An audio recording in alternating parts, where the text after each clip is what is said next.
in the forthcoming election. This is the last of 6 national televised debates organized through a joint media presidential debates initiative, bringing together literally the entire Kenyan media fraternity. The candidates participating in the debate tonight have agreed to the rules and guidelines requiring them to conduct themselves with utmost decorum, address each other with respect, and extend honor to viewers watching this debate live across all of Kenya's broadcast media platforms. The candidates in the debate have also agreed to observe the highest standards of ethics in their conduct on the debate platform.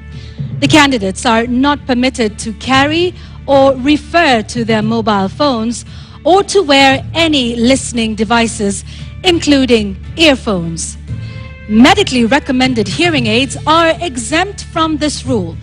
But luckily, we have confirmed that none of the candidates is on a hearing aid.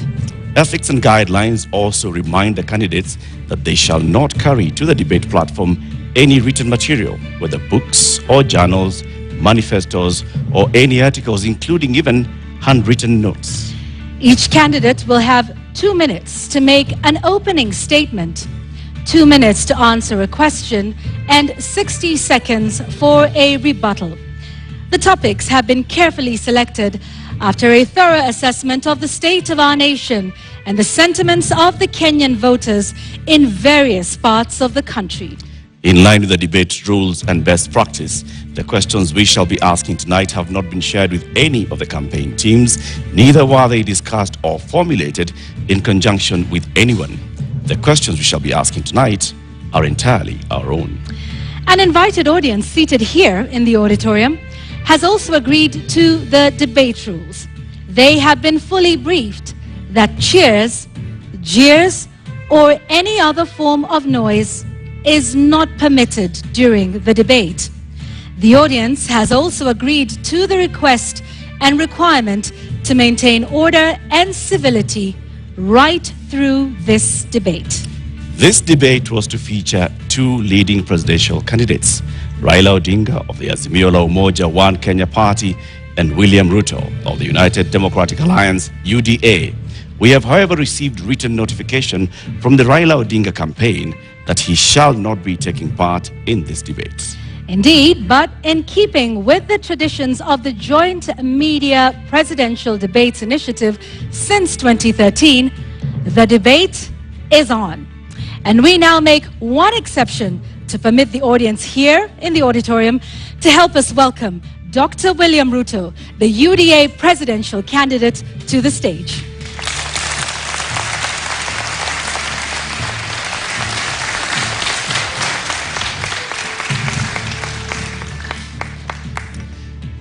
Your Excellency, Deputy President, Honorable Ruto, thank you very much for honoring Kenyans with this appearance. We shall conduct a series of question and answer, and whose topics have already been shared with you. We'll give you 2 minutes to begin with your opening statement before we go to the main thrust of the questions tonight. Thank you very much.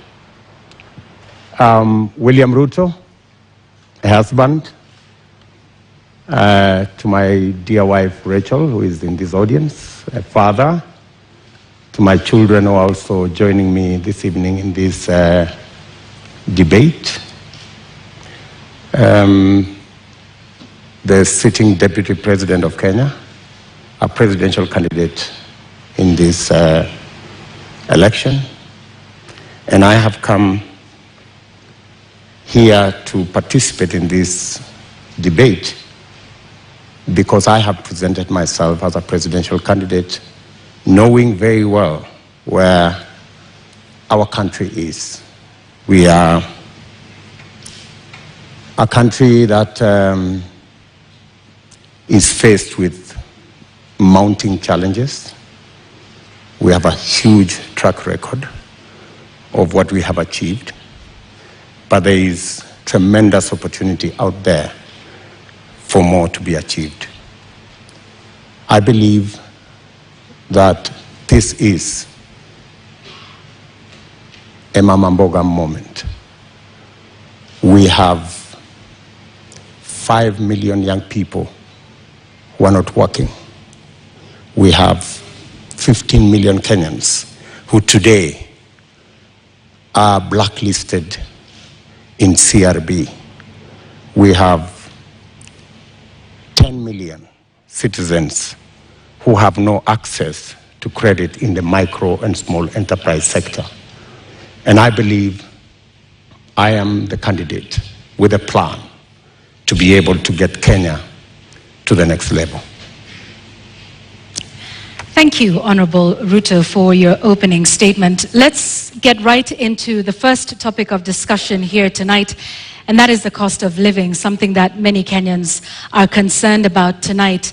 At the moment, Honorable Ruto, we currently have 3 subsidies in place on fuel, on unga, on fertilizer, all aimed at dealing with the cost of living. Do you believe that subsidies are the way to go and are the right approach at this moment to deal with this issue? I believe that subsidies can alleviate the problem to an extent, especially when we find ourselves in the situation where we are. My position is that we find ourselves at this port because there are certain things we didn't do right. We had a Big Four plan because we foresaw this situation. We were here in 2017. We decided then that it is proper to formulate a plan that included matters food security. If you look at the 4 pillars of the Big Four plan, one of them was agriculture and food security and nutrition. Unfortunately, that plan fell apart. It was actually sabotaged.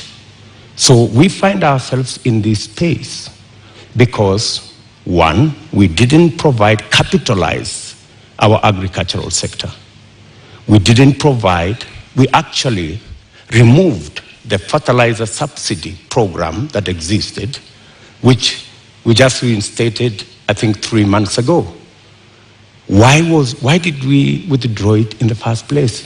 Because to deal with the cost of living, you just have to increase agricultural productivity. And to increase agricultural productivity, you need to do 3 things. Number 1, make sure farmers have access to inputs, fertilizer, seeds, pesticides. Make sure the farmers have the necessary capital to be able to do the farming. And 3, make sure they have access to markets that are not rigged. Unfortunately, we didn't do that. And that's why we find ourselves in the situation we're in.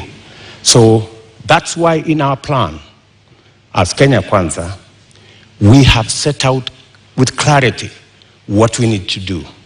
We have put in place a 30 billion revolving fund to make sure that farmers have access to inputs. We have added a 12 billion shilling expenditure on agricultural extension, because it's not just enough to have inputs. It's also important for farmers to use the latest information on how to get our farming right and increase the productivity of every farmer.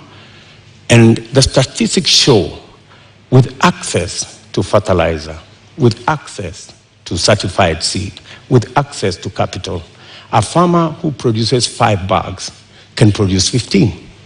So we can actually double, if not triple, our agricultural output. What that means is that the 2 million farmers who today are net importers of food themselves can actually produce surplus.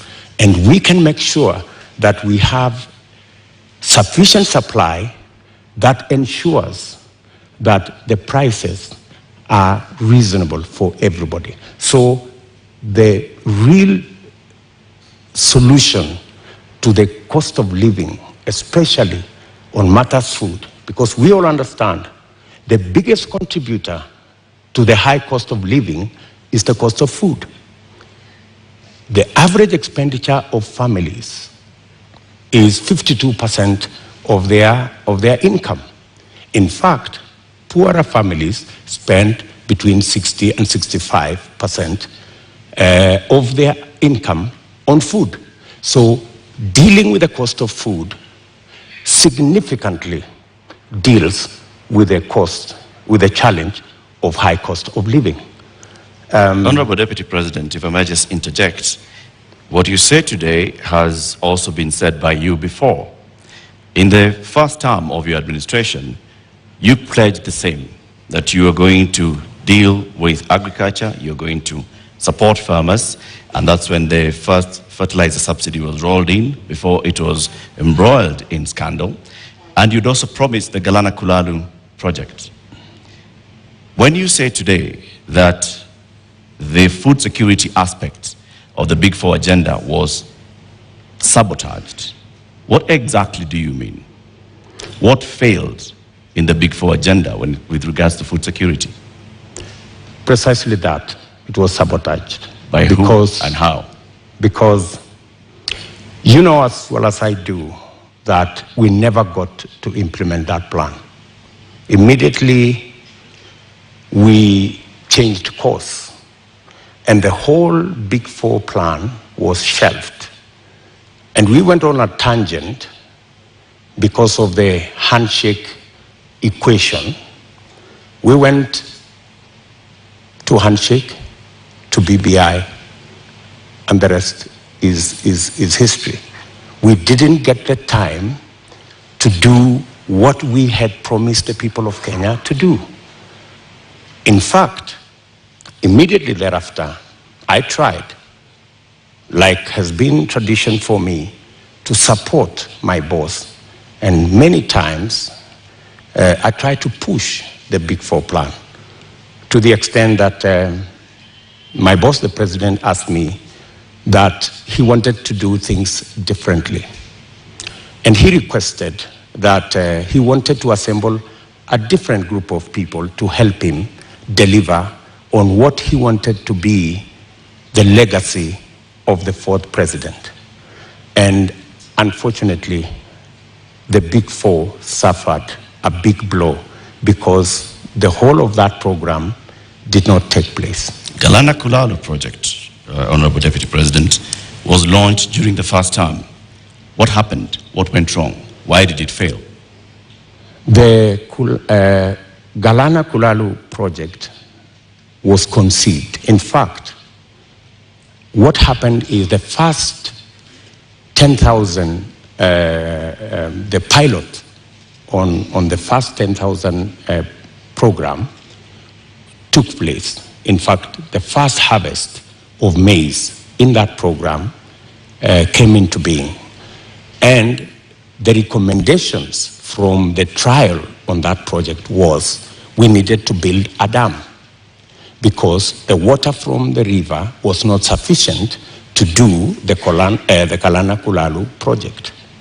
We needed to scale up now and do the dam so that the water that was available, because the soils research and the trials showed that the soils could actually support the production of maize and other cereals. Unfortunately, it didn't move from there because we didn't get the dam sorted. And you know that we had actually 57 dams that we would have wanted to do. Unfortunately, they didn't happen. They suffered. So why didn't you do the dams, Honorable Deputy President? And the former ambassador of Israel to Kenya also said that they were facing frustration in supporting the Kenyan government on this. Why did you not do the dams? Why did you not go ahead with the implementation of the Galana Kulalu project? The Galana Kulalu project, as I have told you, was part of a wider plan to make sure that we move our agricultural productivity from rain-fed to irrigation. And it was not just about Galana Kulalu, it was a series of other dams, including what we call the high Grand Fall dams that was supposed to feed into the lower part of the Tana. It was Lowat Dam in Turkana. It was Radat Dam in Baringo. There was a big plan around that that was now supposed to roll into place with now our targeted, because our second term was targeted at agricultural productivity and food security. And we had now made it the deliverable for our second term. And as I have told you, our second term program ran into headwinds. Honorable Ruto, just to continue to understand Galana Kulalu, because that was a big project that, had it have succeeded, might have solved quite a few of the issues we have with respect to food security. The Auditor General conducted a report and cited weaknesses in the contracting of it. First, that there was single sourcing, and that even the manner in which the contract itself was done, in terms of payments that were tied to the contractor. And so raising a number of issues around the manner in which the contract itself was put together, that then states that this was something that was going to fail anyway.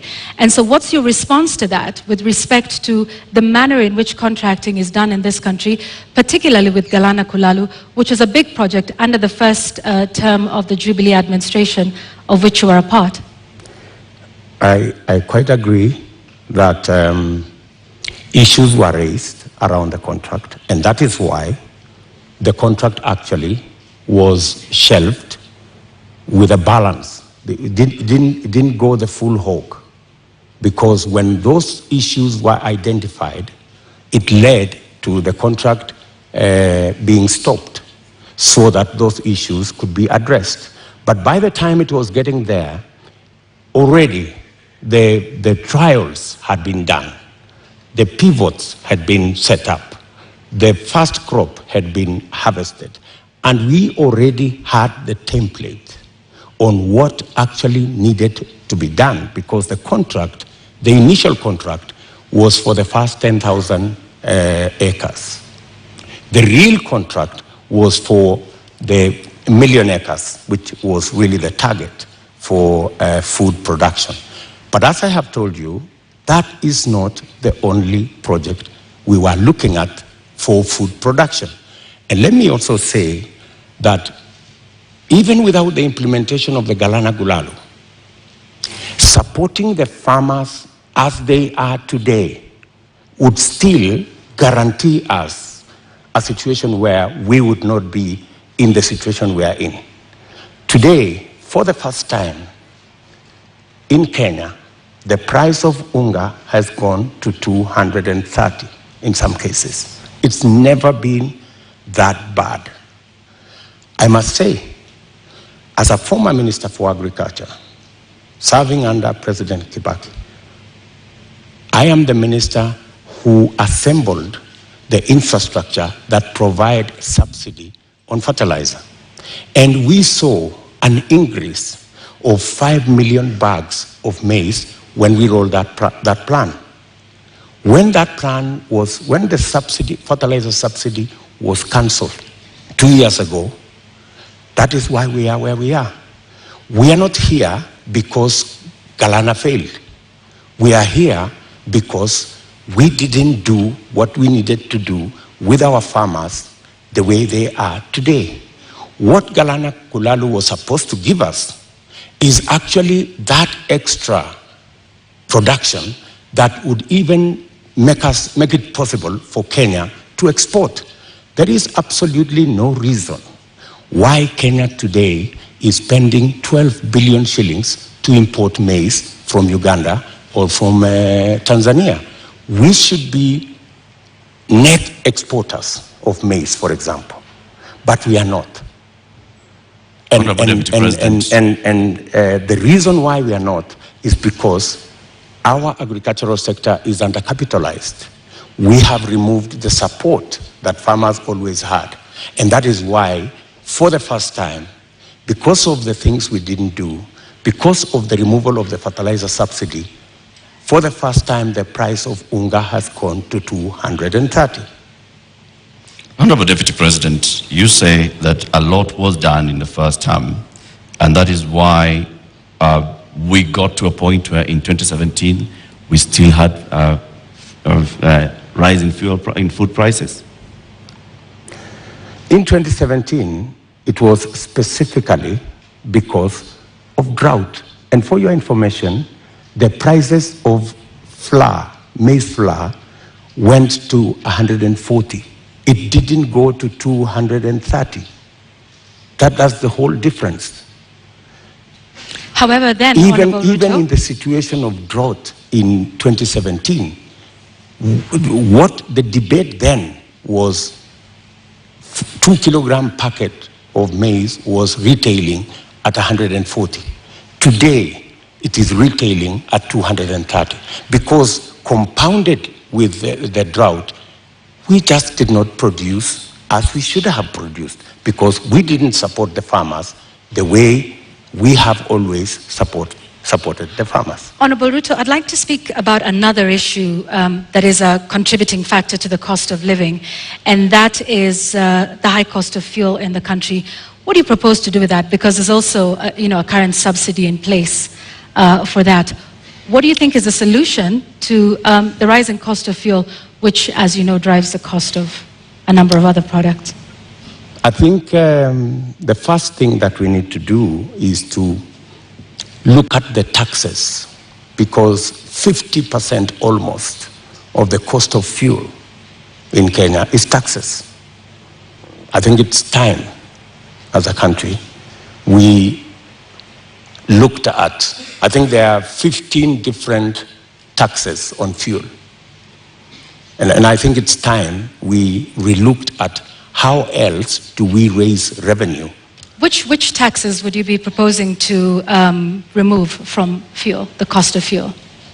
I think majority of the taxes that are in that bracket, I think there are almost 15 different taxes that are there. I do not have the specifics, but those 15, I think we need to interrogate these 15 different taxes. Which ones can we put aside so that, like other countries, we can limit the taxation on fuel? Take, for example, let me VAT. ask, yeah. Yes, okay, Take, for on. example, VAT. Correct. I think we need to rethink taxation, VAT taxation on fuel. That was the latest inclusion of taxes on fuel. And I think it was very controversial. Yeah, Honorable Ruto, VAT on petroleum products was indeed controversial. Let me take you back to 2013 when VAT was imposed on this as a condition by IMF. At the time, then Majority Leader Aden Duale said, and I quote, "The 181 members have been convinced by our party leader and our deputy party leader on the rationale of 8% VAT on petroleum products." He went on to say, 181 is a very big number and we will convince our members from the NASA side. So you, at this point in the year 2015, I believe, when this was passed, were pushing for 8% to be added on VAT. Today, you are saying you want to abolish VAT on petroleum products. Why should Kenyans believe you today? Why wouldn't they? I mean, we live in a dynamic country, and it's only fools who don't change their mind. If you are in a situation where the price of fuel has gone to 160, I mean, it's time to think. I mean, when this VAT was imposed, then the price of fuel was under 100. Honorable Ruto, when the VAT was imposed, it was at the time a condition by IMF when we were seeking a precautionary facility. Today we find ourselves in the exact same position with a third tranche of an IMF facility, and once again they are calling for the same issue that we are facing with VAT then is the same one we are facing now. And at the point, IMF has in fact said that we do not need to be removing taxes on petroleum products. So with an IMF facility already in place, are you then saying you are going to go back to the IMF and renegotiate the terms of that loan that is already in place regarding IMF VAT on fuel products? What's wrong with negotiating with IMF? I think any reasonable government, looking at the situation where we are, looking at the cost of living, and how many Kenyans are every day sinking below the poverty line, I think it takes a courageous government to sit down with our development partners, and they are fairly reasonable people, and have a discussion. And I think they are, if not 8%, we need to renegotiate on some of the items that are outstanding. And apart from looking at that, there are other instruments that we can deploy. For example, we have the fuel subsidy fund. We need to think about how that fund is being used, how we are deploying it. Are we deploying it correctly? Is it giving us value? And what changes can be made? We need an open and frank conversation with our development partners who support us.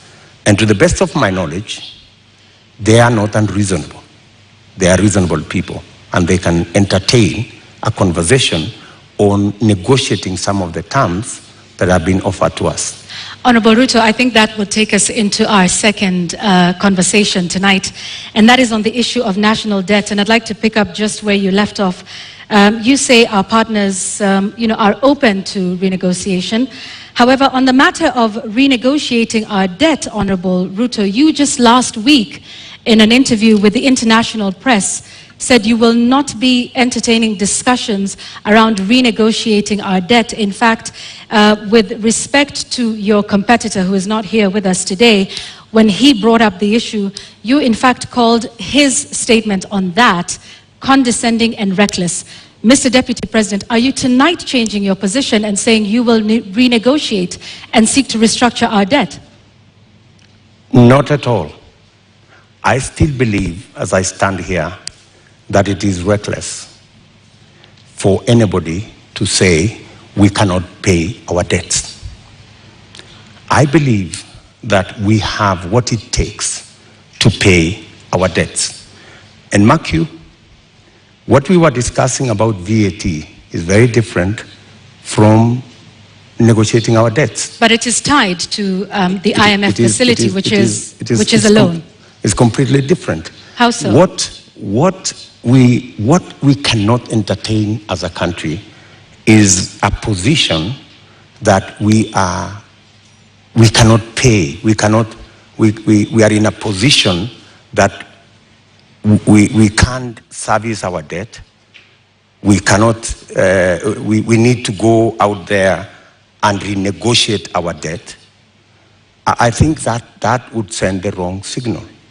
What I would do on matters to do with the debt, we have a plan as Kenya Kwanza on how to manage debt. Number one, we have said we will first slow down, put the brakes on borrowing. Number two, we will put brakes on unbudgeted projects. In fact, that is the biggest source of our problem. Projects that are not within the budget, so that we cannot keep our fiscal deficit at what we have committed, 5% or 5.9%. Number three, we need to raise our revenues. And I have said openly that we have areas that we believe that we can raise our revenue. For example, we collect 52% of all collectible VAT. Just by automation and computerization, we can actually raise 95% of all collectible VAT. That would give us an extra 450 billion Kenya shillings. And added on to that, if you raise that kind of VAT, you can equally raise from corporate tax, an additional 200, maybe 150 billion shillings. So there is room to raise additional funding, additional revenue for us to manage our debt without necessarily going to say we're going to negotiate our debt. So I hear you saying that our national debt as it stands today is manageable. Our debt today is a challenge. We need to deal with it. We are not sitting pretty. We are living, if I may say, we are living beyond our means. And that is why I am saying that we should stop this borrowing spree. Let me give you, in our first term, we borrowed 2.2 trillion. From 2017, our handshake brothers have borrowed 4.2 trillion. That's what's a source of concern. And it's not a source of concern to me. It's a source of concern to Kenyans as well. And it's even a source of concern to our development partners. They are beginning to raise issues about our debt. And more so, the trajectory of continued borrowing. So that's why I'm saying our administration will first slow down on borrowing, remove unbudgeted projects, because that's the biggest incentive, and then go back to raising our own revenue. Do you have figures that you are targeting? When you say remove unbudgeted projects, how much are we talking about? When you say slow down on borrowing, from what amount to what amount are you talking about?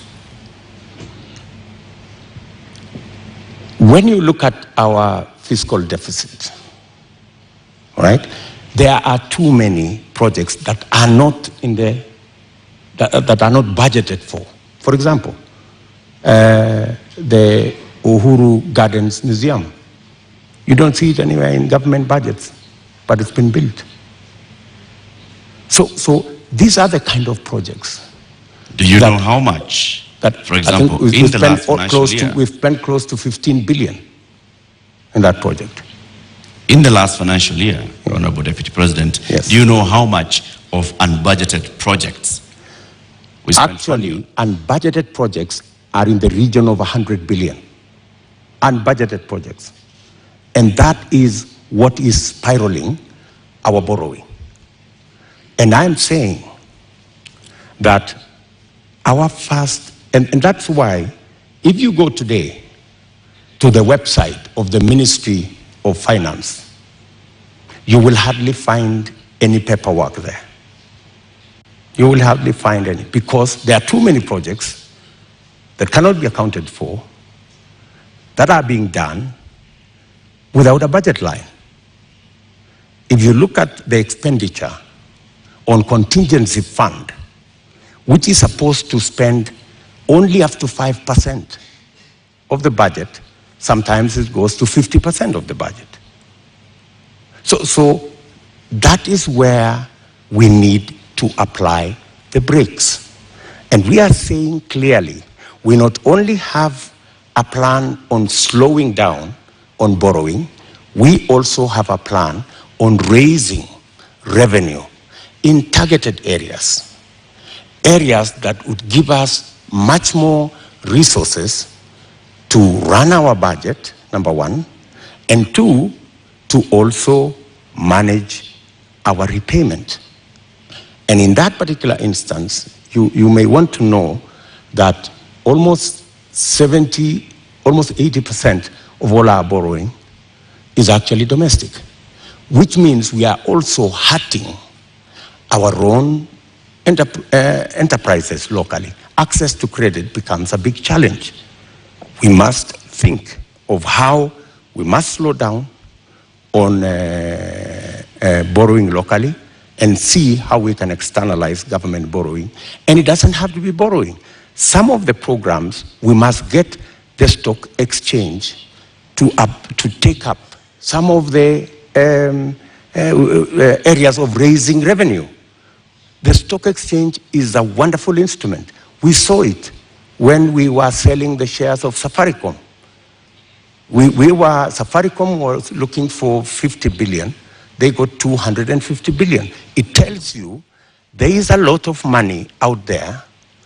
If we used different instruments, how do we use the different instruments of raising capital for long-term investment using the instruments we have, revenue, and using the stock exchange? So these are avenues that are available for us to be able to take our development forward and minimize on borrowing.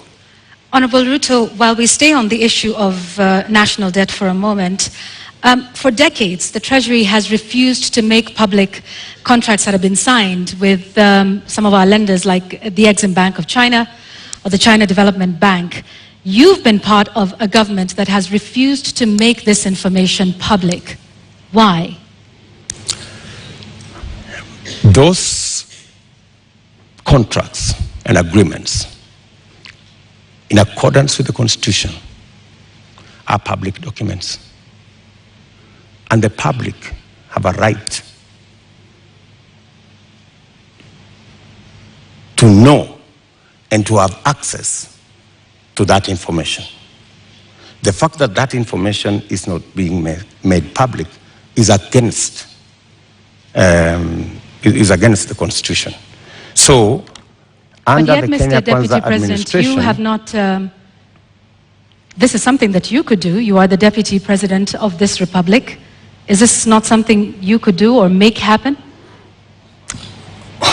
When you are Deputy President, I'm sorry you've not been one, you would understand to what extent you can do things.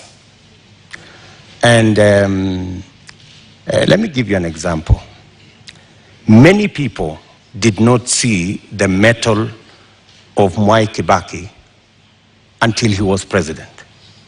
When he became president, he made a sterling job of being president. All along, everybody thought he was a lackluster performer. I am undertaking to the people of Kenya that given a chance to be president, things will be different in Kenya. So let me ask this just one more time. You are the sitting deputy president of this. You say this should have happened constitutionally, but it did not.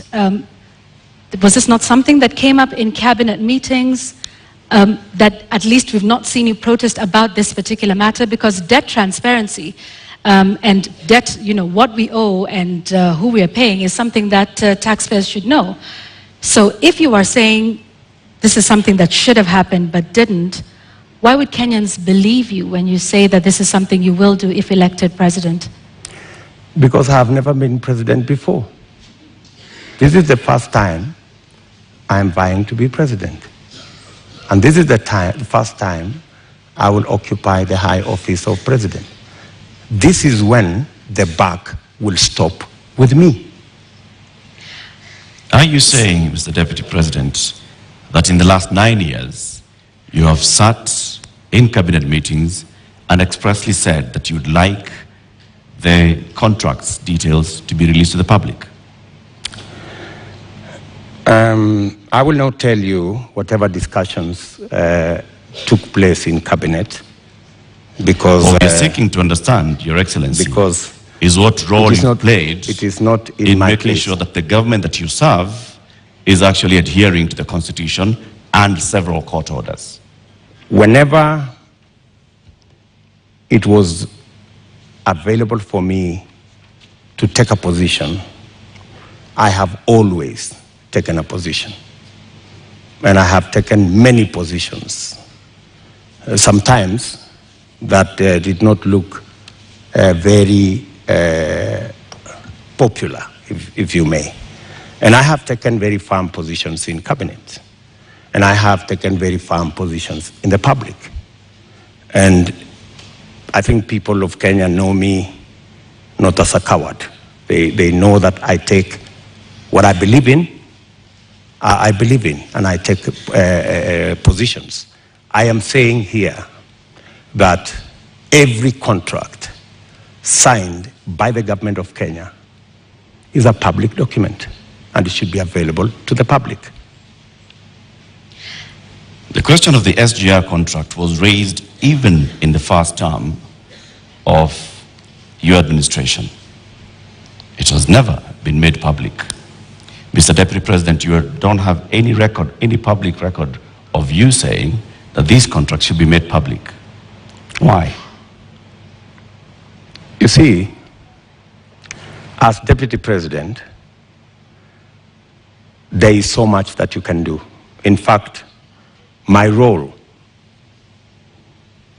my oath of office has 4 functions. Number 1, I swear allegiance to the people of Kenya and to the Republic, to discharge every responsibility given to me by the Constitution and the law. And number 3, to advise whenever required. That's the language of the Constitution. Whenever required, the President on matters that he requires advice. And number 4 is to serve people equally and fairly. So I have discharged that responsibility to the best of my ability. And I have made my position in regard to the contracts very well known to the right officers. It is not a matter I would have wanted to take it in public for purposes of making sure that government is functional. All right, I have just one last question on this before we move to our next topic of discussion, because you've informed us about, from what I understand, and you can correct me, Honorable Ruto, about the limited sort of powers of the Deputy President. Is that what you're saying in respect to making these contracts public? You said, and I quote, "I can only do so much as a Deputy President." Absolutely. Okay. However, in previous television interviews, you have stated that you and the President remain accountable for everything that has been done for this. So which is it, Mr. Deputy President? Are you responsible for not making these contracts public? Because you in the past have said that you and the President remain accountable and should be asked about everything that happens in this country. Precisely, that's why you're asking me, and I have answered you. I have said clearly that to the extent that my duty as Deputy President is concerned, I have discharged my responsibility. I have given advice to my boss on many issues, including that particular issue. So I have given him my advice, enumerating very well that it is the constitutional position that every contract is made public. I have given that advice to the President as is required of me. So, but you know the buck stops with the boss. Honorable Deputy President, let's now move to the next topic of our conversation this evening, and this will be on the matter of national security. You were recently in Elgeyo-Marakwet County, where you promised the people of Kerio Valley that you do everything in your power to secure them. You've also been visiting other parts of this country, Marsabit, Baringo, Samburu, Laikipia, West Pokot. More than 300 people have died in the last 7 months alone in this country, killed by armed bandits. Livelihoods are lost. Children have not gone to school. Children have been killed. Kerio Valley residents have even petitioned the UN Secretary General, saying that their government has failed to provide them with security. In your manifesto, you say that security is a cornerstone of protecting people's livelihoods. Why has the government of Kenya, in which you've served as an assistant minister, as a minister, as a deputy president, been unable to secure the people of these counties? I quite agree with the feeling of many Kenyans. In fact, it's yesterday.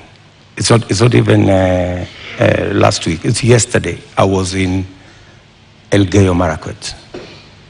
And one of the leaders there told us, we have buried 114 people in that neighborhood. So it is indeed a live and serious matter. You have seen me in when we came into office in 2016. I called all the leaders from Baringo, Elgeyo Marakwet, Pokot, Samburu, and we had a serious leaders meeting in my office in Karen. And because of that meeting, for about 3 years, we went round, we mobilized all the governors, and we provided National Police Reserve in all those areas. And the situation was under control. But when we came into the handshake arrangement, a false narrative, very unfortunate false narrative, was rolled out that, all these National Police reservists in Elgeyo Marakwet, in Baringo, in West Pokot, were actually a militia that William Ruto would use at some point. And all the National Police Reserve were withdrawn. A very reckless act. And with the withdrawal of the National Police Reserve, the situation went south. And that is why I was saying yesterday in Elgeyo Marakwet that we will do whatever it takes. And today, there is a program to build security outposts.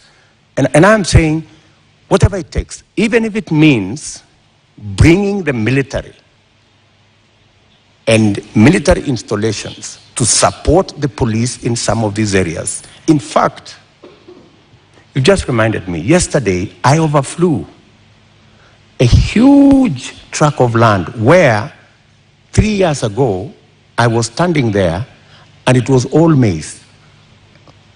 Yesterday, they haven't planted there for the last 3 years because of insecurity. So insecurity is not only causing our children not to be in school, it is causing starvation, it is causing death, yet people want to treat it casually. But Honorable let me Deputy tell you, President, let me just allow in me the to- last 3 years, Mr. Deputy President, you have not spoken out about the issue in Kerio Valley.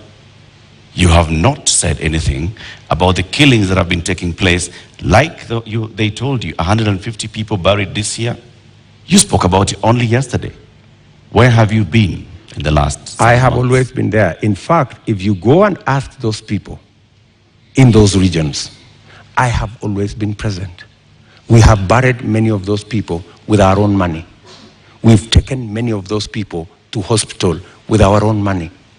I have deployed my personal resources to deal with that situation because I know it was a political a political agenda. You know, the withdrawal of the National Police Reserve was really an unfortunate act, but because it was intended to punish William Ruto, you know, never mind that many people lost their lives, is a real tragedy, but that is the nature of our politics in Kenya. Honorable Ruto, Unfortunately. Honorable Ruto, you're saying that was done to punish you? What other explanation would you have? You go withdraw security personnel in the whole of that whole region, you know, you subject people to... How would that punish you, Honorable Ruto? Because I am the one who had led the whole, in fact, I am the one who had taken charge. In fact, I was there every 2 weeks in that region. I was there every 2 weeks. I am the one who mobilized the resources. I am the one who mobilized the security men, the identification of the National Police Service. So you it looked like it was Honorable Ruto, help about me me. understand. It was never about me. Did you mobilize those resources on a personal basis or as deputy As president? deputy president. So how would your government punish the deputy president? You live in Kenya, my good friends. And I am failing to understand it, sir. And you know... Are you telling the people of Kerio Valley that 150 of them have been buried this year alone just because a government is punishing the deputy president? Not just that. The Kimwarer and the Aror dams were cancelled intentionally to punish my supporters. That's it. We will come to that, sir. You, as the deputy president, consume intelligence reports. Tell us, over the last 30 years, what is it that has led to this continuous cycle of violence in Kerio Valley, in Baringo, in Samburu, in West Pokot, even going as far as Marsabit County? What causes this, and what will you do, knowing the intelligence that you have? The biggest contributor to the situation we have in those regions is competition for resources, competition for water, competition for pasture, general matters of education, and precisely the reason why we had a plan on Radat Dam to provide the water for the whole of that belt. Aror, Kimwarer, Lowat. These are dams that my thinking was, if we provide water in these areas, we can sufficiently roll out irrigation. For your information, that whole Kerio belt where people are fighting, it is a granary. We have the best mangoes from that region. We have very good soya that can be grown in that region. The only impediment is water, access to water. And there are enough rivers to be tapped. My solution to the whole of that region is twofold. Let us provide water for livestock. Let us provide water for irrigation. And let us get schools developed, as well as making sure that we provide road infrastructure. That's why we rolled out the road from Parbelo, cutting across that region, to come out on the other side in a place called Marich Pass, through Tot, through Chesongoch, and now there was also the road that was supposed to connect Kapedo from the other side of Turkana coming to Nakuru. Opening up that area is the solution. Opening up that area in terms of infrastructure and opening up that area in terms of water infrastructure will provide the solution. Unfortunately, there are people who don't see it that way. So you say that the Aror Kimwarer Dam, you recently said that you are going to complete it should you be elected president. Yes. Why did it fail? I will. Yes, I will. It didn't fail. It was meant to fail. I mean, let me tell you. As the deputy president, sorry, sir, to just interject. As a deputy president, and like I started by saying, you've been minister before, you've been an assistant minister. We are talking about violence that has been taking place for decades, not just in the term that you've been deputy president. So this is not about you being punished now, unless you're telling us that for a long time, there are people that have been scheming to punish William Ruto by killing the people of Kerio Valley. That's not what I'm saying. I am saying we had a solution. We had close to 5,000 National Police Reserve. In fact, we'd even moved a step forward to provide armored vehicles to make sure that we can follow whoever these criminals are, right? We had a plan. Unfortunately, that plan was frustrated. And you know, the plan was, let's provide a National Police Reserve. Then, let us construct the roads. Then, let's provide water infrastructure. And then, let's provide school infrastructure. That way, you ease out people from that situation where they are today to a new environment where they appreciate education, they have food to eat, their animals have water and pasture, and then you can develop that region. In fact, in my mind, that's where the future of Kenya is, because we have huge tracts of land in that region. And the fact that people have been fighting in that region forever doesn't mean that they should continue fighting. We should find a solution. Honorable Ruto, let's go back to the issue of water, and you've mentioned the Kimwarer and Aror dams. And you say that as well was cancelled to punish you? That was cancelled for political reasons. For political reasons. Well, some of the allegations that have been made by the DPP in court is that payments were made contrary to the law. They were not processed through the consolidated fund. That in fact, this was all done to ensure that there were kickbacks, that the government made advance payments, including 11 billion shillings in excess of unnecessary debt to, this is what they're saying, which prosecutors say were to go to, friends and co-conspirators of the scheme.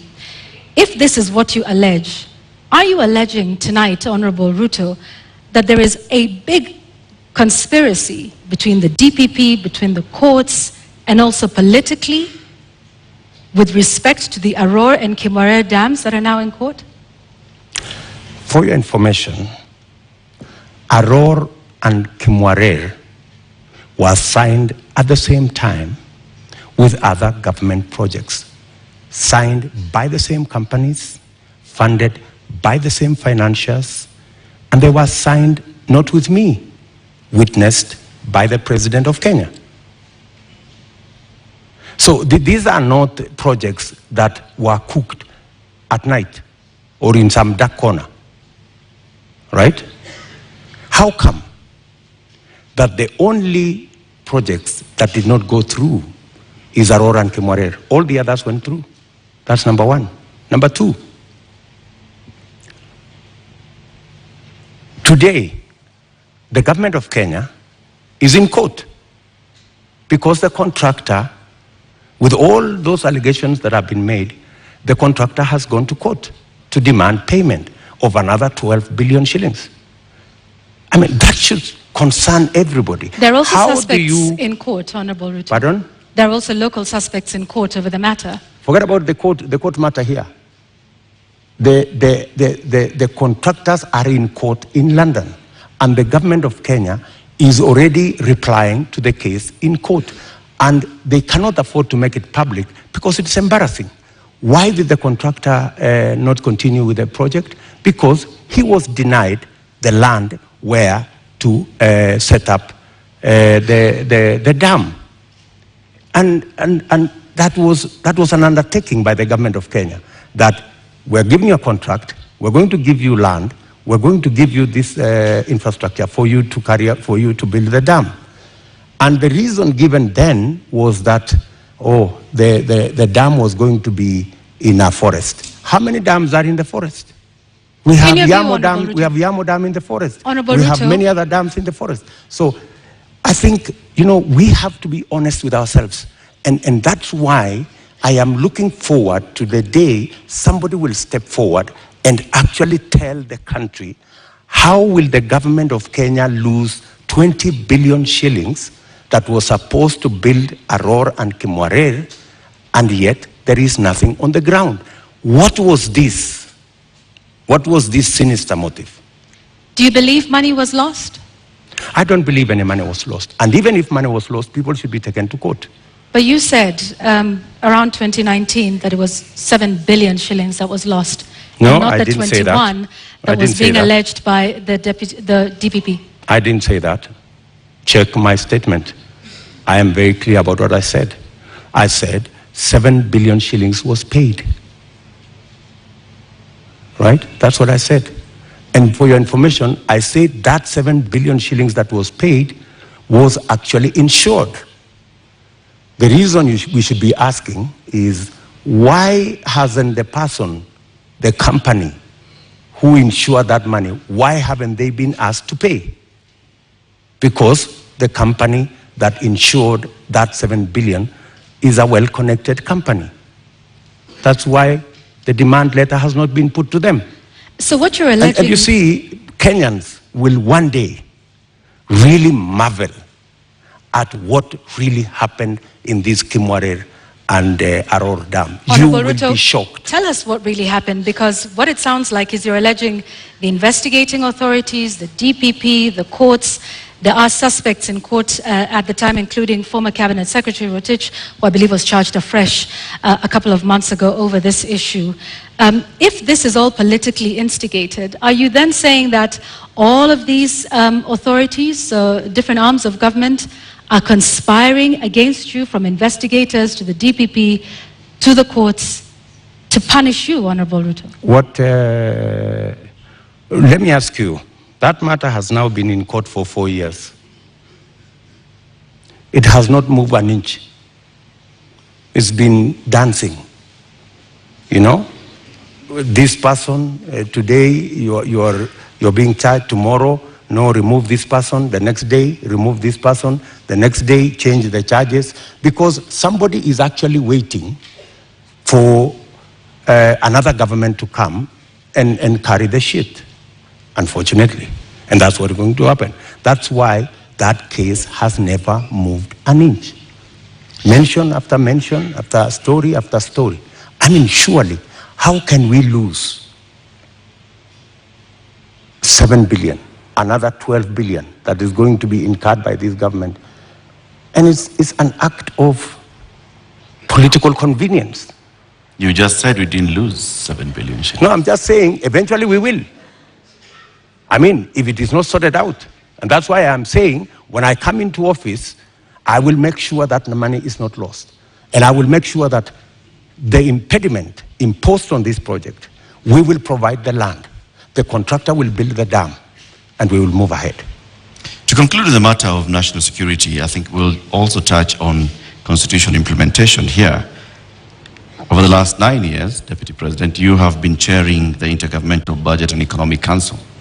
The Constitution establishes, under Article 204, the Equalization Fund, which was meant to fast-track development in some of these marginalized areas, the ones we've been talking about, and many others, to help them with water, roads, health, education projects. Why has this fund never been operationalized? Two things. My chairmanship of the Intergovernmental Budget and Economic Council extends to a limit. The issue you have raised about Equalization Fund is actually in the ambit of the summit, which is chaired by somebody else, right? As chairman of the Intergovernmental Economic and Budget Council, in fact, governors listening to me today, they know that we did a perfect job, especially when it came to transfer of functions, a function that was supposed to take 3 years. We made sure that we worked day and night because we wanted to get devolution rooted and moving. We completed that exercise in a record 1 year instead of 3 years. We have since worked with county governments, and many of the governors will tell you that I have provided leadership as chair of the council on every matter, whether it was grants, whether it was matters to do with conditional grants, whether it was making sure that there is a balance between what goes to national government and what goes to county governments. The whole of that trajectory, whether the issues to do with settling matters with the former local government authorities, assets, liabilities, I have been working on that with many governors, and we have made tremendous progress, including the final one that we concluded the other day, where counties now, as entities, can borrow money as entities. Like Laikipia County is the first that is going to have the leverage to borrow money. So I have a track record on what I have done. Thank you, Mr. Chairman of IBEC. Now let me ask the question to the Deputy President. Why has the Equalization Fund never been operationalized 12 years after the promulgation of the Constitution? The Equalization Fund, window. As Deputy President I can answer, the Equalization Fund, halfway through, there was a big argument between who will implement this Equalization Fund, because it was under the national government. The counties argued that because there are 14 listed counties to benefit from this fund, why don't we give this money to the counties? Then there was a problem of trying to get the regulations on how this fund would work out. And it dragged on the contestation as to, and some projects were implemented, some water projects were implemented, some road projects were implemented. But the argument continues to be who should. At some point, the law was actually changed to include counties beyond the 14. And that became another big argument. And I accept that we should have done better on the Equalization Fund. And that is why I have made a commitment in our manifesto that that Equalization Fund, whatever the balance of the time that is left, we will make sure that we devolve it to counties. In my belief, the counties are better placed to run that fund than the national government. Thank you, Honorable Ruto. I'd like us to move to the next topic of discussion here tonight, and that is constitution and governance. 13 years since the adoption of the Constitution of Kenya 2010, citizens continue to complain about non-effective implementation and a weak culture of constitutionalism. Honorable Ruto, which part of the Constitution of Kenya do you think has not been implemented with fidelity, and why? I think we should sort out the two-third gender rule. I think we owe it to the people of Kenya, and especially to the women of Kenya, that this part of the Constitution is implemented. I believe that we need to sort out certain matters to do with devolution, like the one I have said, the Equalization Fund. I think it was wrongly put under national government. It should go to the counties. I also believe that there are functions that should not have been made contingent or shared functions between the national government and the county government. Regional authorities, for example. Those are functions that we should either agree to be managed by counties jointly or to be subsumed into county governments. If it is Kerio Valley, how do we split it so that the counties in the Kerio Valley we have a Kerio Valley Development Authority. Should that be managed by the national government? I don't think so. I think it should be managed by the counties in the Kerio Valley. So these are some of the functions that I think we need to clarify. We need to complete the implementation of the Constitution. I have raised, for example, the matter of the Judiciary Fund. I think we have wasted too much time in implementing the Judiciary Fund. After I pushed so hard, this year, 1st of July, the Judiciary Fund was operationalized because I have been talking about it for the last year and a half. So these are some of the sections that I believe that we should be able to conclude the implementation of the Constitution. Let's go back to the two-thirds gender principle. In your view, why did we fail in terms of getting this since 2010? I think, speaking for myself, I have made a commitment, and I know it's doable, to make sure the two-thirds gender rule is realized. there are different proposals. There are proposals that require constitutional change. There are some that do not require constitutional change.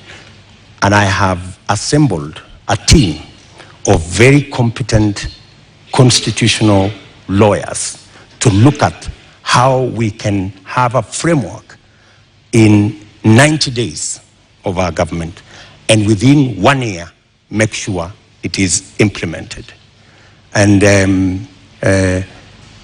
it's not necessarily for purposes of the women of Kenya. It is for the benefit of everybody.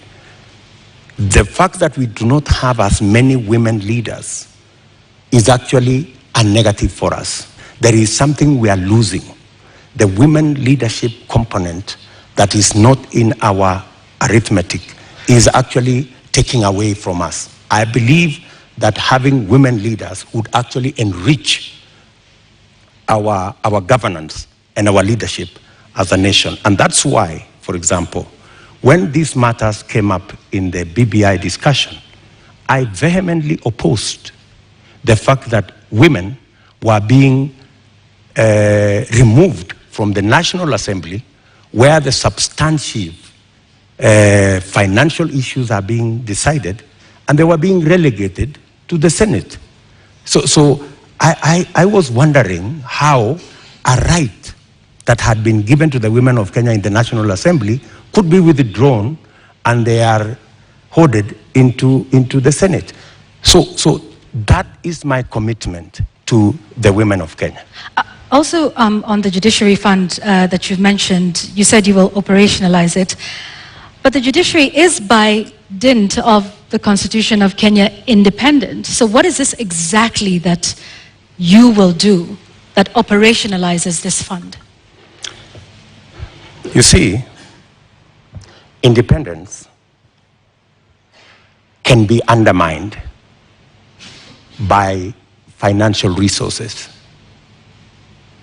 The reason why the judiciary has been raising this issue over and over is because, much as they have their independence, their financial requirements are still subject to other pieces of legislation, which is against the Constitution.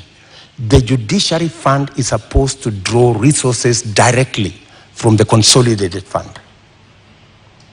Once approved by Parliament, that should be it.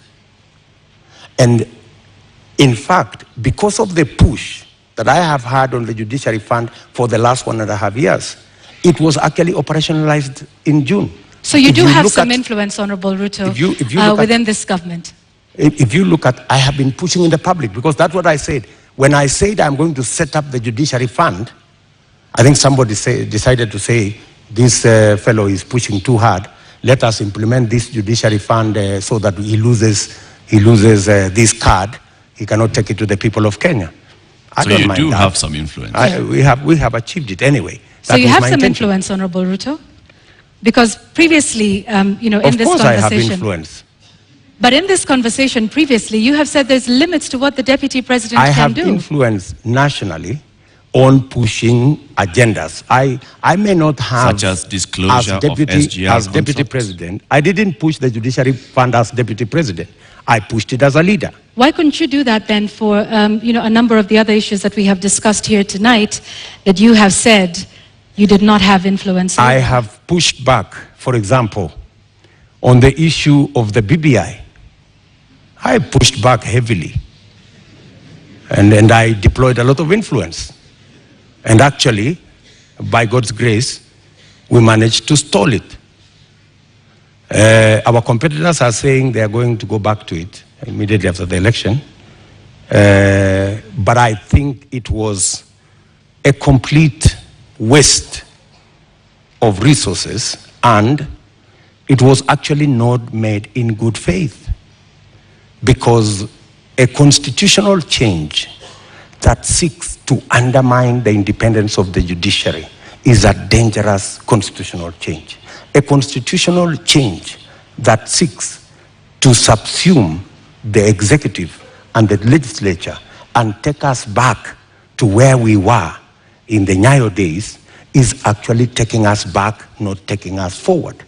And that is why I made my position very clear in the public domain.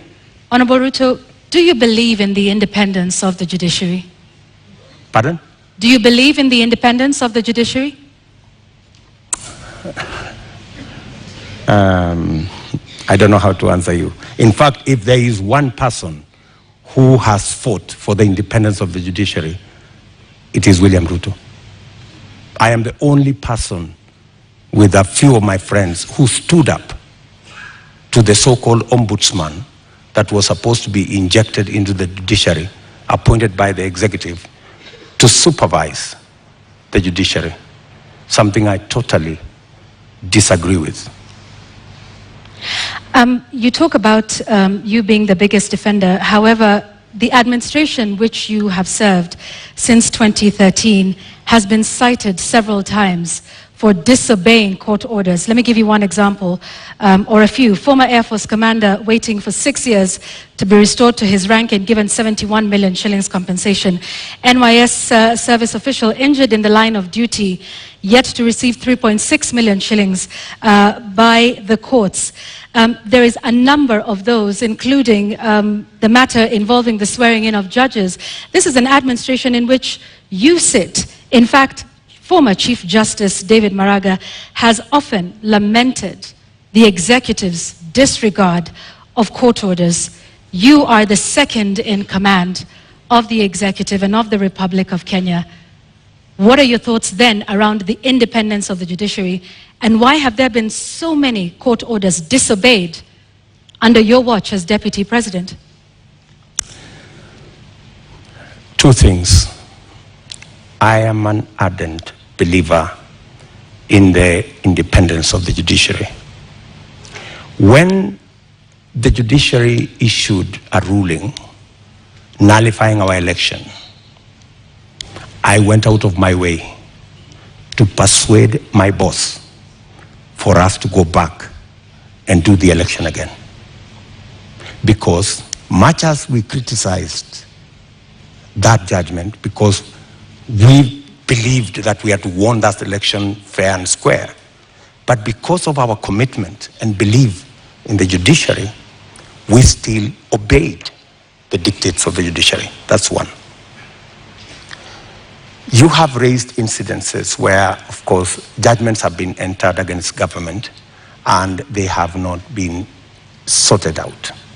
And I quite agree. And in fact, that was one area we identified even as we developed our manifesto. If you look at our manifesto, we have squarely identified that as an issue, that we cannot continue this situation where government leads in disobeying orders. Honorable Ruto, yes, that's indeed a good matter for me to interject. Just hang on one second, Honorable Ruto. Yet you have sat in that administration which has defied court orders. We haven't heard you raise issue on that. And in fact, now that you brought in Supreme Court petition, you were rather unhappy with the Supreme Court judges. You called them those 6 people. You called them Wakora. Does that demonstrate respect for the judiciary? In fact, I had occasion to have a one-on-one with Maraga.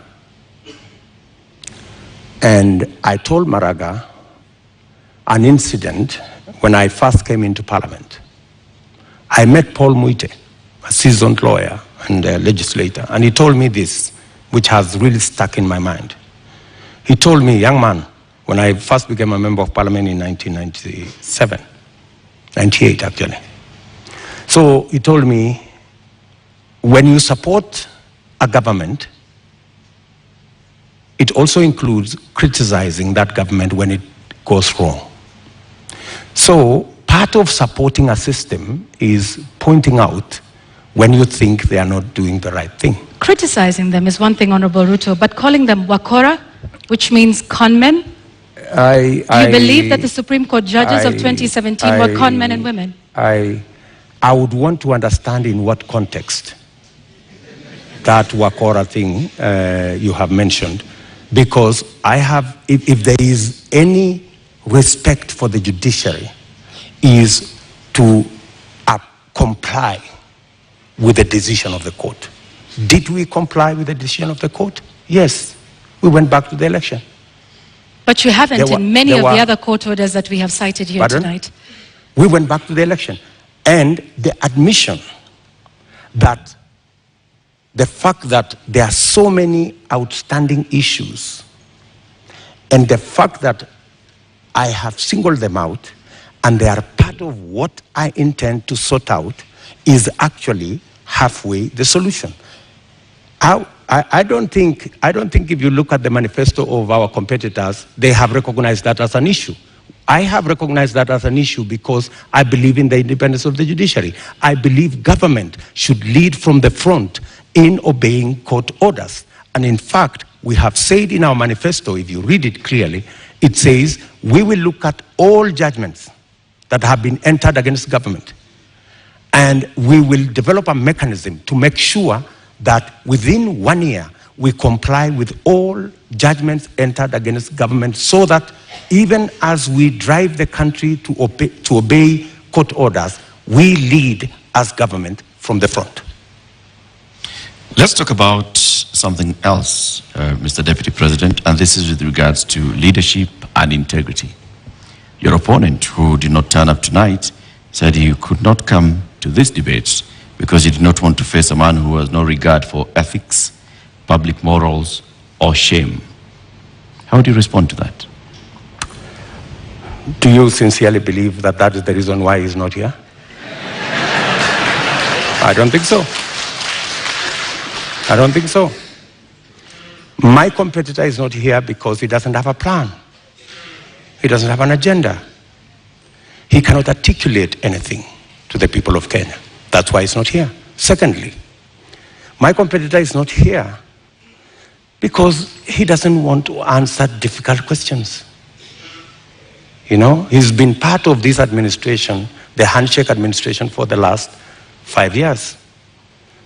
KEMSA happened, and many other things happened. In fact, my competitor could not come here because he's not the real candidate. He's a project.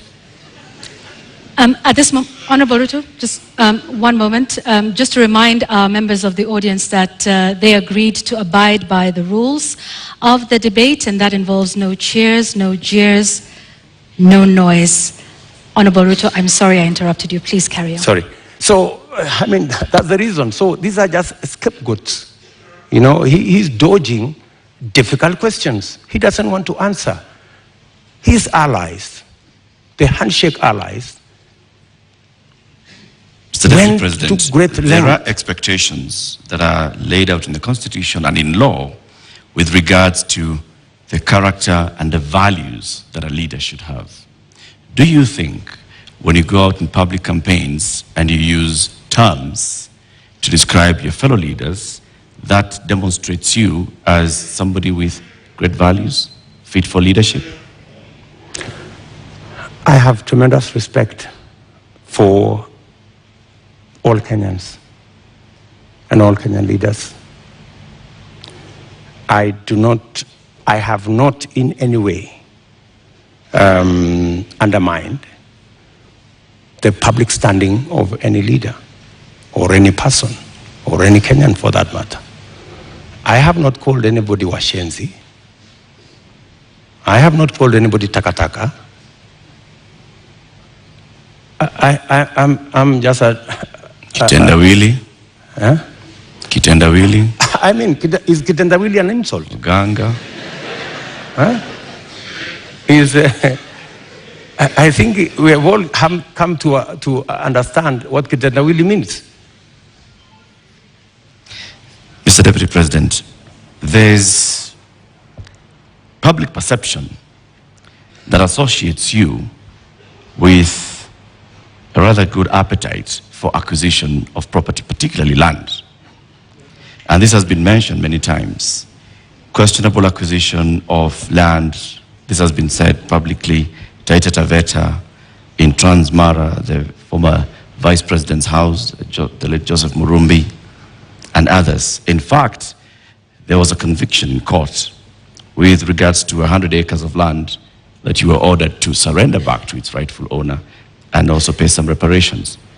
Does this public perception affect you? For your information, that's why I am proposing in our manifesto to deal firmly and squarely, institutionally, with a fight against corruption. Because allegations are made, left, right, and center. Any piece of land that I have is legally acquired. In fact, I think we need to discuss the Muteshi land. You've talked about the 100 acres. I was a victim of fraudulent sellers of that land. What the court ordered me to do was to pay for the 3 years I had occupied the land. And they calculated and said the income from this land would be approximately 5 million shillings for 3 years. And that's what I paid. The people who sold the land to me were taken to court for fraudulently selling the piece of land to me. Those people are in court. The Mr. Deputy President, my question was, all these allegations. Taveta land issue. There was that, there's a Taveta, there's Taveta Western land Hotel, issue there's Transmara. As a person, Yes. as a person, what does this make you feel when you hear that there's all this public perception about you and irregular acquisition of land? You see, acquisition of property is a legitimate endeavor. How you acquire it, if it is legitimate, you've paid value for it, and I want to tell you, I have paid value for any property that I have. Maybe the whole story has, like everything else that has been said, and all manner of allegations have been raised about many people, you know. My competitor, Dominion land has been mentioned about him, Molasses land, so many other pieces of land. Does that make you guilty? Not at all. I think the presumption of innocence and the fact that I can stand up to scrutiny. And for your information, I am probably the politician in Kenya that has been audited, left, right, upside down, inside out, on any matter, you know. And maybe because I have raised my head beyond what many people think I should. If I was a quiet business person, I am sure I wouldn't attract the same kind of labeling that I've been subjected to. How much is enough? Enough is enough.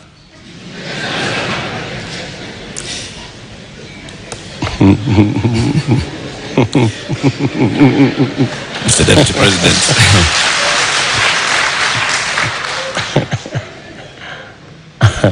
Mr. Deputy President, we'd like to conclude this conversation with the election preparation. We're just 2 weeks away to the August 9th general election. You've previously said that yes, you are willing and ready to accept the outcome of the election. Are there any circumstances under which you will not accept the outcome of the election? For a minute. Accepting the outcome of the election includes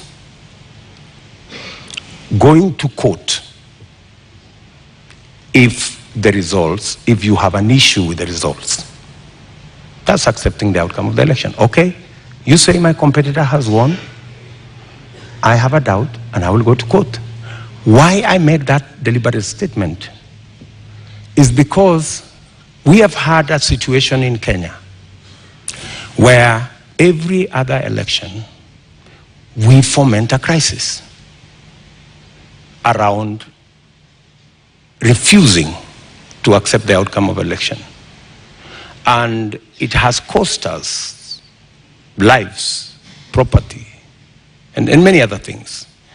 And I needed to be on record, and which I am, that I will accept the outcome of this election.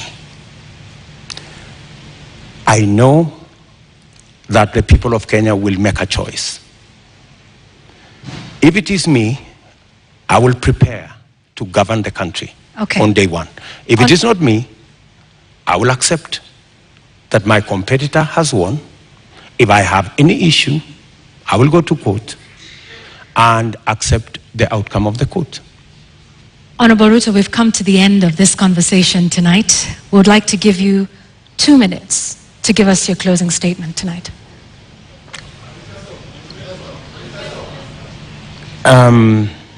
I think it is very important for us to look at this election against what is the competition. Our competitors have run away from this debate in total contempt to the people of Kenya, because it's not William Ruto who is going to make this choice. It is the people of Kenya that we are speaking to. They have very little regard for the people of Kenya. They think the deep state is going to make the decision. They think that the system is going to make the decision. I want to tell the people of Kenya tonight that they are the ones who will make the decision on the 9th of August. Their vote is what will make the next government happen. And I want to encourage them to disregard the propaganda, the mobilization of chiefs and all these people and the provincial administration and the whole of this contempt and madharau, and tell them tarehe 9 mwezi wa 8 wa Kenya, ninyi ndio mtaamua serikali ambayo inakuja. Na mimi nawaambia serikali ya Kenya Kwanza itapunguza gharama ya maisha. Tutahakikisha kwamba watoto wetu milioni 5 wako na ajira. Tutahakikisha kwamba kila mmoja wetu anaweza kwenda hospitali na kuwe na bima ya afya, na tunaweza pia tutahakikisha kwamba kuna maji na watoto wetu wanasoma. Tuko na mpango. Tarehe 9 mwezi wa 8 waamuke, wapige kura, watengeneze serikali, tuende mbele pamoja. Shukran sana, Mr. Deputy President. Honorable Dr. William Ruto, thank you for making the time for us tonight. Thank you very much. That's right.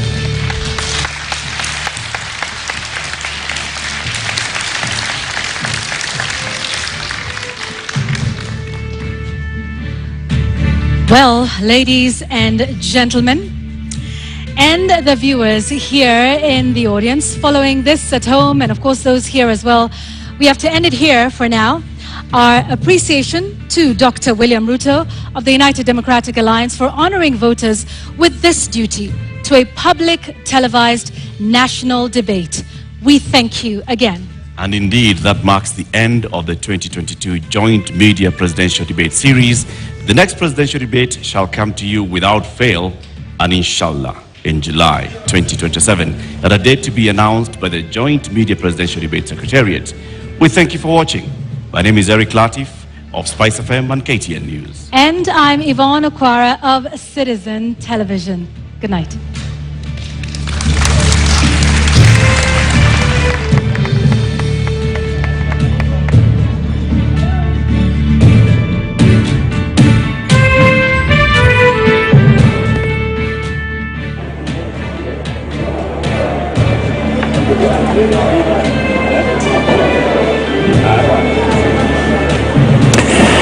All right, the 90 minutes have gone, and my panel here saying they have flown by because we have seen an engaging session. I mean, it wasn't a debate that we had expected, but no less engaging. How to on very quickly in this post-debate analysis, we don't have that much time, but just some key points that you saw in this debate. How did it go for the Deputy President?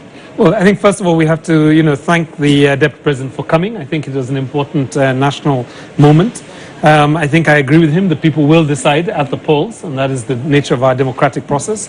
I think, again, we are trapped in a debate that tries to distance everybody from the Jubilee administration when, to be honest, I don't think there were fundamental differences between the Deputy President and the President on many issues. If I had the time, I would go through this. I think the displacement happened with the handshake, and therefore it is much more of a political dynamic rather than a policy dynamic. And lastly, I think... all right, the Irungu syndrome. The Deputy President is coming out, and so we have to... Yes, okay, let's go to Ken Muriithi and just see. We didn't quite get to down to the real manifesto issues. I would have hoped that my competitor would have been here so that Kenyans can have the benefit of looking at both sides. Unfortunately, and it is understandable, that there is only one plan in this election, the Kenya Kwanza plan. The other side have sketches, and that's why they are not here. We are the only side that has a plan on fighting corruption, conflict of interest, state capture. The other side are actually hostages, and in fact, they are sponsored by the people who are actually culprits of conflict of interest. And that's why they're not here, because they do not want to offend their benefactors. Unfortunately for all of us, we didn't have the benefit of the other side, but I think the people of Kenya have information. They know why they will go to vote on the 9th of August. Now, how would you describe this decision by your competitor not to be at this particular debate? Now that you're saying that you've gotten the opportunity to articulate your issues, but yet you believe that he should have been here, how would you describe his not being here? As I have said, he is not here because he doesn't have a coherent plan. He cannot support a coherent discussion. He cannot sustain a debate on issues because even in the public space, the only conversation is about the Kenya Kwanza manifesto. There is no conversation on the other side because there is none. They don't have a plan. The other issue is my competitor is running away, literally, from any discussion on matters corruption, matters conflict of interest, matters state capture, because they sponsor him. And everybody knows that he's a project. In fact, nobody knows who the real candidate is. Maybe when you people send the invitation, you didn't specify. I think there must have been a problem as to who you had invited to come to this debate, whether it was the real candidate or the project. Well, also there was the appearance that was made by Mr. Waihiga Mwaure, and he actually debated and took issue with a number of the number of issues that have been there, and also presented his manifesto. What would you say about the other candidates that you're running with now that you've enumerated more about Raila Odinga? Well, I did not listen to the discussion with Mwaure, so I don't want to really get into that. But I think the people of Kenya have a choice. I mean, I'm sure they've listened to him, they've listened to all the other candidates, and the people of Kenya will make an informed choice on the 9th of August. Thank you very much, sir. That is UDA presidential candidate Dr. William Ruto saying that this time round he believes that he has articulated his issues, but he believes he would have been given more time to articulate, now that he says that there are some issues that they believed that have not been asked. But he has described Raila Odinga, and he is not showing up for this debate, as running away from the real issues, running away from the debate, actually going as far as insisting that we as media might have sent the wrong invite, insisting that he is someone's project. But right now, I'll take it back to you, Joe, for the panel discussion and probably to get deeper into what Dr. William Ruto has said at this particular exit press conference. Very well, Kennedy Moredi, thank you very much. And very quickly, Houghton, I promise you there'll be no interruption this time. There's no one coming, there's no one leaving. Please finish your thoughts. So my thought was essentially that there's been this attempt to try and route everything back to Jubilee. And I think that's not helpful. I think we need to look at the policy platforms of each of the parties on the strength of the parties and the past performance of the candidates who are coming before us to rule. The last point is this, that I did like the point that he mentioned about accepting electoral defeat. I think it is so important in an election where we have over 14,000 candidates running for 1,500 positions, that people start thinking psychologically, preparing themselves for the off-ramp and to do something differently. That you can win or lose. Now, Dr. Emmanuel Manyasi, Executive Director of USAWA, you came at the tail end of this, but we are glad to have you nonetheless. Not so much about education, which is your pet subject, but a lot of things about equality, which I am sure you're also very keen about. What stood out for you in this conversation that has just ended? Thank you. I listened to this conversation. I listened to the earlier one. I get an impression our leaders don't appreciate the magnitude of the problems we have. Yes. And if they do, they haven't thought through the solutions that they're offering. Because I think so far what we've had is the normal things we've had many times over the years. We will do this, we will do that. But I feel strongly that it was unfortunate to miss education. Unfortunate because that is the first crisis the next president will face. We have 2.5 million children who must go to our secondary schools that are already congested. That must happen in January. And then we must prepare for another 2.5 or 2.6 in 2024 because we must have 2 double intakes into secondary school to phase out 844. I had wanted to hear that conversation, especially because the candidate who came, there has been attribution to his campaign that they will want to abolish CBC. And so a lot of head teachers, a lot of owners of private schools out there who are being encouraged by the current CS to put up the secondary stream to accommodate CBC are anxious. They don't know whether it is a good investment to make. It would have been important that the candidate responds to that, because I hold the view that the candidates who didn't turn up are actually eventually going to respond to what has been discussed today. Yes. And so any issue that has been tabled today will exhaustively be discussed by even those who didn't show up, because they're going to respond to it. And so it was a big miss for me. But I'm happy that this discussion has begun. I hold the view that it will continue. And I invite Kenyans to engage with this discussion beyond today. All right. Professor Witi, what did you hear or did not hear? How did this go tonight?